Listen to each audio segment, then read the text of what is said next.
One of my favorite bands in the 90s was Junk House, and Tom Wilson was the frontman of that band. Out of My Head was one of my favorite songs. I just got that in my head and I couldn't get rid of it. Tom Wilson talks about that tune and a lot more with us on Rock History Canada.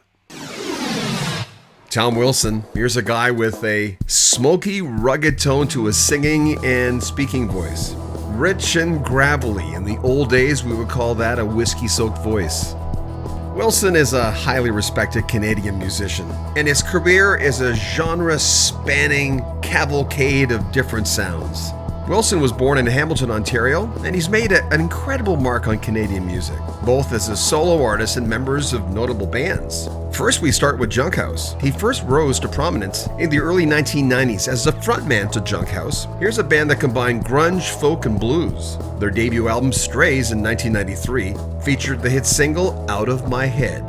The album continued to chart singles in 94, with The Skies Falling, Praying for Rain, and Big Brown Turtle. Their second album, Birthday Boy, came out in 1995, which included the hits Be Someone and Burn For You. That raw energy that the band had really resonated with Canadians. By 97 came their third album, Fuzz, which featured the hit Shine, which, by the way, is their biggest song currently on Spotify. Wilson also co-founded the band Blackie and the Rodeo Kings in 1996, a roots and rock group that blended folk, blues, and country. It also featured two other Canadian music legends, Stephen Fearing and Colin Linden. The band initially formed as a tribute to Canadian folk musician Willie P. Bennett, and really has become one of the most enduring bands in Canadian history. Their 1996 debut, High or Hurtin', the songs of Willie P. Bennett, really showcased their ability to excellently reinterpret Bennett's work. It featured the single Lace and Pretty Flowers, while the record Kings of Love in 1999 had the hit singles The Lucky Ones and Lean on Your Peers. The album Bark in 2003 featured their hit single Stoned. By 2008, they released Swinging from the Chains of Love, a best-of album. In 2011, the album was Kings and Queens, with If I Can't Have You and Another Free Woman Gets to Walk Away. They've collaborated with Emmylou Harris, Lucinda Williams, and a host of other great musicians. By 2014, the album South featured the popular streaming tune Blow Me a Kiss. He also had a solo career, and there was Lee Harvey Osmond. The latter is a persona he created, a project that blends psychedelic folk and acid folk sounds. Throughout his career, Tom Wilson has been a figure known for authenticity, both in his music and his personal life. His discovery of his Mohawk heritage later in life deeply influenced his music, adding an additional layer to his already multifaceted artistic identity. Out of My Head. That song was definitely written in 4 minutes during a dinner break when we were making the first record.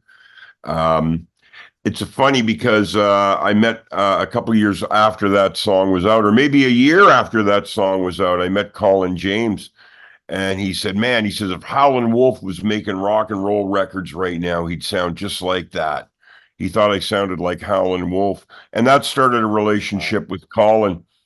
Since I've been writing with him, and he actually knows how many songs we've written. We've written something like 60 or 70 songs together. I've written a lot of the songs that have ended up on his records for the last 30 years. So that, that song, that was another love song. I guess they're all love songs, aren't they?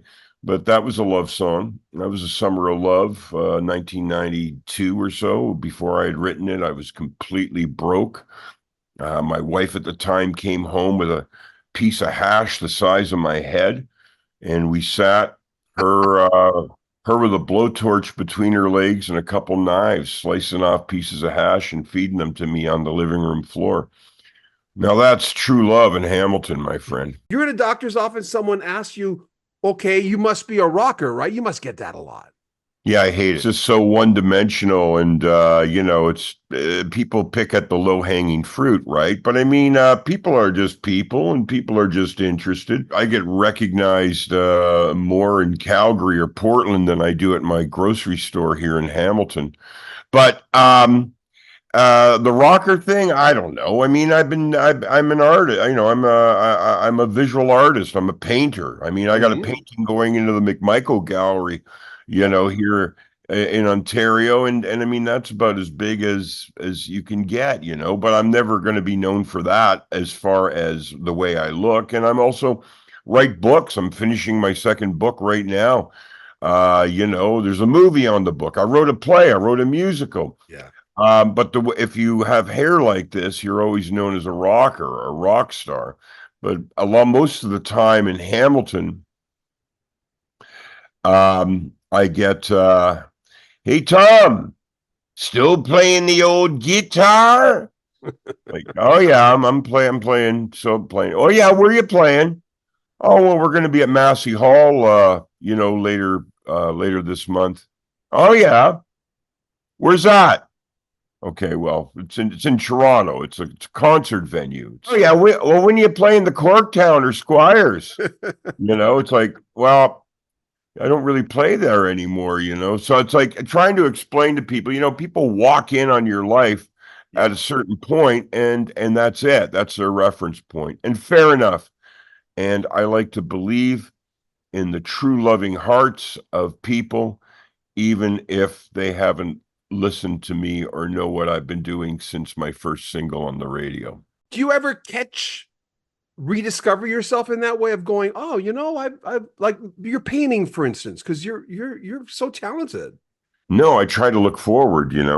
I mean, I'm going out doing junk house shows this summer, and I'm going to love every minute of it because those were good songs. Yeah. And that was a great band. And I'm going to be a part of that. I'm going to be a part of that energy, but it's not going to define how I'm going to move forward the next day.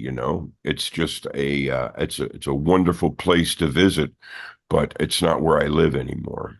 North with the Blackie and the Rodeo Kings is one of my happy songs.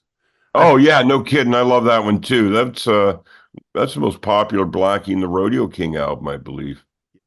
How did that all start? How did Blackie and the Rodeo Kings, how did that start? Oh, all good things just they just happened because of true love, right? We had a lot of love for a guy named Willie P. Bennett. And even though we are known in different avenues, right? I mean, it's just silly how the world categorizes you. But I mean, I was known as a rock guy, and Stephen Fearing was known as a folk guy, and Colin was known as a blues guy. So people thought, oh, wasn't that interesting? But we came together because of one guy, and that's Willie P. Bennett. And we wanted to make one record that that was a tribute to him. And that was all it was about. We came into the studio and threw our hearts out on the floor for Willie P. Bennett and walked away thinking that was it. And that was almost 30 years ago. So we liked being with each other. We liked making music together. And we're going out doing a couple shows this summer to prove it. Remember, if you want to support the channel, we'd really appreciate that because YouTube's income is all over the place. Some months are good, others are not so good. We have a PayPal link in the description, right at the very top. You can also join our Patreon. You will get early access to all our videos. Or check out our swag store where you can buy a t-shirt, a coat, a cap with our logo on it. Remember to subscribe to the channel, share our videos, comment on them, and like them as well. I'm John Bowden. This is Rock History Canada.